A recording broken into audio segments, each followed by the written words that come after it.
Hey guys, it is Holy Basil back with another video, and I'm getting really excited in my trading lately because I'm just tired of being mediocre. So I'm just pushing some boundaries down, breaking down some barriers, doing some things I've never done before. So here I am doing 385 on the RDL, and I've got some big goals, and I'm just planning on hitting them.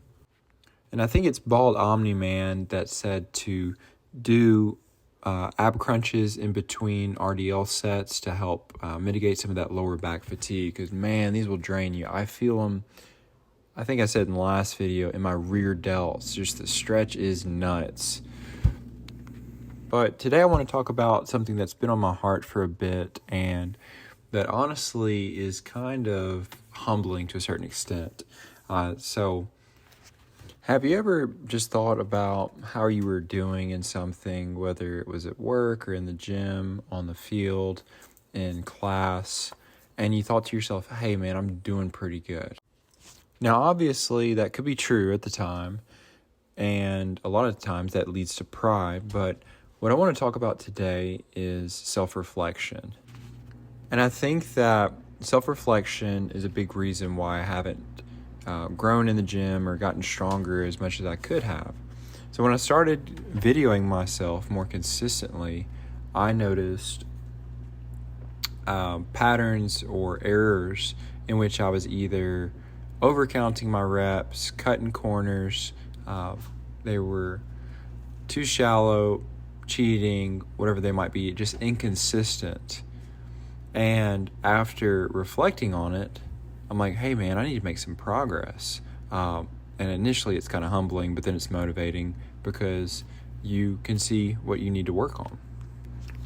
As far as a gym standpoint, the inaccurate reflection or like the prideful way of thinking that you're doing good kind of reminds me of like that half natty lighting in the gym, or that one mirror, that one spot where you just look amazing and your delts look great, you look lean, the shadows are cast at just the right angle, or you're right in front of a car window and your arms look monstrous.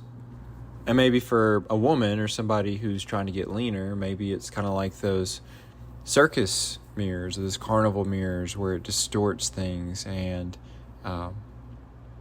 makes you feel like you're doing better than you really are.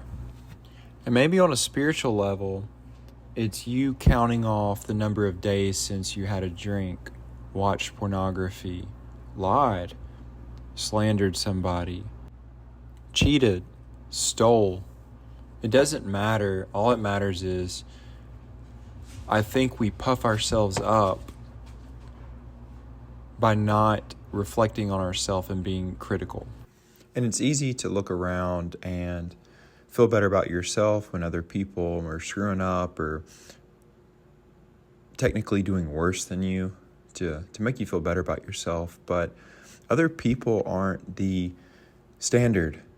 Only Jesus has to be the standard, because anything else short of that is imperfection, and we will never be perfect, but that's okay. And Romans 8:28 says, "For all have sinned and fallen short of the glory of God." And this isn't a call to perfection or saying that you have to be perfect. Knowing Jesus, this is just a call to being real and accountable with yourself. Proverbs 21 verse 2 says, "Every way of a man is right in his own eyes, but the Lord weighs the heart." Proverbs 4:26, "Ponder the path of your feet, then all of your ways will be sure."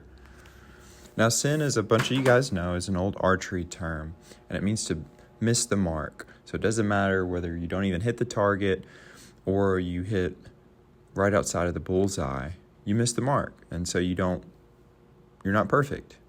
So it doesn't matter, almost. You don't get points for almost. The key for our improvement on a spiritual level is merely time with Christ. Because as we spend time with God and in His Word and through prayer, His attributes will rub off on us. Kind of like when you hang out with a certain person, you start saying what they say, start doing what they do, and the same thing can be said of Jesus. But it's time that we be honest with ourselves and say, yeah, we're not perfect, and these are the areas in which I can improve. Because Jesus notes such a high standard. In Matthew 5, verse 27, Jesus says, "You have heard that it was said, 'Do not commit adultery.' But I tell you, everyone who looks at a woman to lust for her has already committed adultery with her in his heart." Jesus also says, "You have heard that it was said to our ancestors, 'Do not murder,' and whoever murders will be subject to judgment. But I tell you, everyone who's angry with his brother will be subject to judgment." So Jesus not only sets the standard for our behavior, but also our thought processes. And it's a new calling, an even higher expectation that says, hey, look, you might not have physically had sex with that woman, but you lusted after her, so you might as well have. Or you might not have murdered that man, but because you were angry or hated him, you might as well have murdered him in the form of missing the mark.